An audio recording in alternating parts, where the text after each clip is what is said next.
In 590 BC, beside the Chebar River in Babylon, the prophet Ezekiel recorded an event he dated with absolute precision. A storm, he said, descended from the north, fire wrapped in lightning, and at its center something luminous, metallic, and alive. He described beings with wings that roared like the sound of rushing water, legs that gleamed like polished bronze, and beneath them wheels inside of wheels, moving in any direction without ever needing to turn, covered in what he called eyes. For centuries, theologians called it symbolism, a divine metaphor, but engineers noticed something else. The language wasn't poetic, it was mechanical.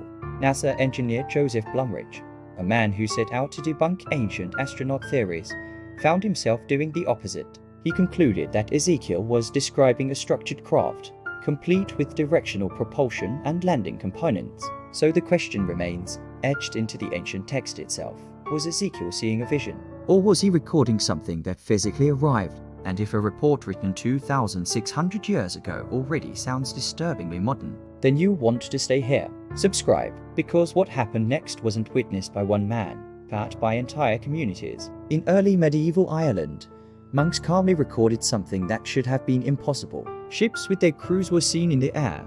No metaphors, no miracles, just ships sailing the sky. In later accounts, the story gets even stranger. One of these sky ships supposedly dropped anchor, which snagged on the door of a church. A sailor from the vessel fell overboard. But he didn't fall. He swam through the open air, moving as if he were submerged in water. When the bewildered townspeople on the ground grabbed him, he screamed not in fear of being captured, but as if he were drowning in our world, suffocating in our atmosphere. A local bishop, seeing the man's distress, ordered his release. The sailor returned to his ship above. The vessel sailed away. The anchor, however, was left behind. At the time, people believed in an upper sea, a literal ocean in the sky. It was the only way they could process what they saw. Today, the details feel uncomfortably familiar. A strange craft, a crew, an apparent environmental incompatibility, and then a departure, leaving behind physical evidence. By the 9th century in France, this belief in sky beings had serious earthly consequences. 4 people stood chained before an angry crowd, accused of falling from flying ships. The crowd was convinced they came from a place called Maconia, a floating land hidden in the clouds. This wasn't some fringe conspiracy theory. It was mainstream belief. Farmers paid for magical protection against crop damage from these sky ships. Church leaders wrote warnings. Even the Emperor Charlemagne issued official decrees against it. Archbishop Agobard of Lyon personally intervened to stop the executions, arguing that weather came from God, not from cloud sailors. Centuries later, the researcher Jacques Vallée proposed a darker, more unsettling theory. What if these weren't extraterrestrials at all, but interdimensional intelligences, reshaping themselves to fit the beliefs of each era? Angels, fairies, cloud sailors, UFOs, different names, same intrusion. In 1645, in Cornwall, a young woman named Anne Jeffreys was sitting alone in a garden. Suddenly, 6 small beings dressed in green stepped out from a hedge. And then she vanished.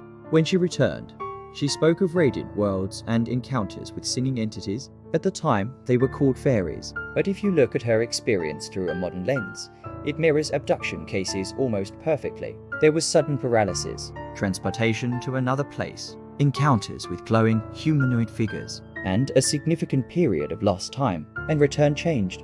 She developed the ability to heal the sick. She could predict future events. Most bizarrely, she survived for months without eating any food. The authorities, disturbed by her claims and abilities, imprisoned her. But she didn't break.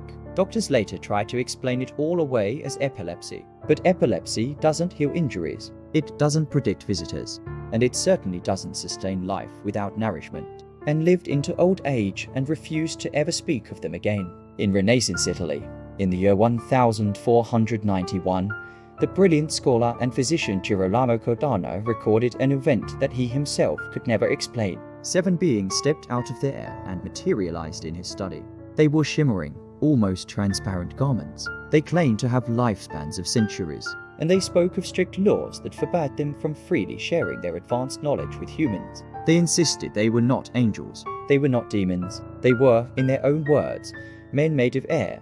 For 3 hours, they debated philosophy and cosmology with one of the greatest minds of the era. And then, as suddenly as they arrived, they vanished. Cardano, a man of science and logic, insisted the encounter was physical. It was real. 500 years later, the question still hangs in the air of that room.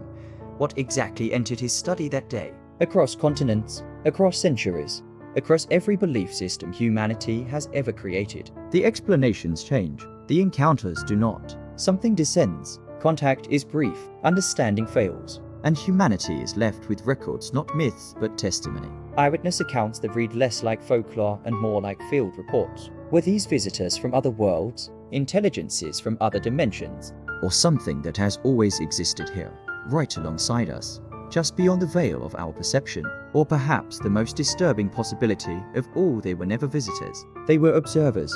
If this story unsettled you, tell me your theory in the comments. And if you want to keep exploring the darkest mysteries of this world and beyond, subscribe. Because some questions were never meant to be answered.